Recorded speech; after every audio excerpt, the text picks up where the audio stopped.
Mr. Dushyant, sorry you're so far away from me. I hope you can hear me. We heard just there about some of the risk profiles that private investors are really willing to take.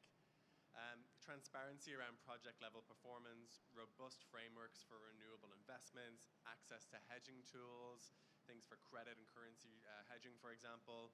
These are all amongst the challenges facing a private investor in this region, but they're also part of the core objectives of your organization. Can you tell us a little bit about the learnings that you've made to date and some of the real challenges that you still see that the region as a whole needs to tackle in order to speed this up? Thank you so much. I hope I'm audible. Yes, sorry. One little clarification, my designation is Deputy Executive Director and not the Deputy Energy Director, just to sort of clarify that I'm not an energy expert here.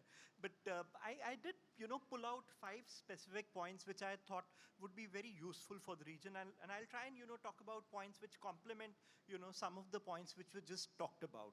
So my first point was essentially that investors love countries that have long-term stable policies, And I did want to pull out, that example from South America, from Latin America, Chile, which today is a leader in renewable energy. And now, renewables actually dominates the energy sector in that country. And there are a number of examples, which demonstrate how, this long-term stable policies have come in. But just 3 quick points, as was talked about, regular renewable energy auctions are taking place, which provide, long-term PPAs. So that's one. Second, they have a renewable portfolio standard in place since 2008. Now, that's something which requires electricity providers to source a certain percentage from RE. It's the second point. And third is that they had introduced net billing and net metering policies. This just few examples from Chile, but clearly, they're a leader in this space. The second example which I want to talk about was, again, incentives. And now I know this is something which has already been talked a lot about here, but incentives can be vital, especially when you're really talking about opening up to the RE sector. And I did want to, talk about India. When we really see, and these guys today, they have 67 gigawatts in solar. And it's all happened very quickly. Let's go and see what is it that they did, And this story of theirs can be quickly broken down into 4 phases. The first phase was very clearly that investors are not going to come in. It's too expensive. A viability gap funding of 40% was brought in. That started a little bit of action happening, but just a little bit, even with the 40% viability gap funding. The second phase is where, it was actually really creating an ecosystem which enabled investments, And they knew that, they can't just depend on a few existing energy players, but they said, what if we can get the largest conglomerates in our country, to also go in and put their money into RE, So they did a few things, but then the largest names in India, be it a Reliance, be it an Adani or the Tatas, all of these guys put money into solar, into renewable energy. And they had actually done, again, incentives, affordable, financing options, trunk infrastructure, solar parks. The third phase is where, once all these big players and few new players were there, the financial investors follow. Institutional investors, they, came like bees would come to a flower, So that was like the flow. Each and every project in the country, in India, is actually in the public-private format. And investors have invested in each RE project in the country.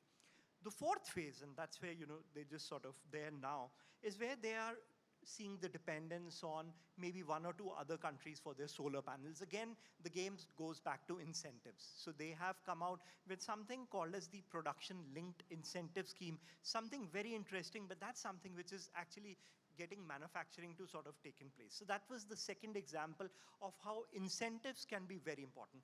The third example, again, we've talked a little bit about projects. Bankable projects are important. Financial investors would come in, they will say, we have the money, but where are the projects? And what does it actually make them bankable? Give the land already.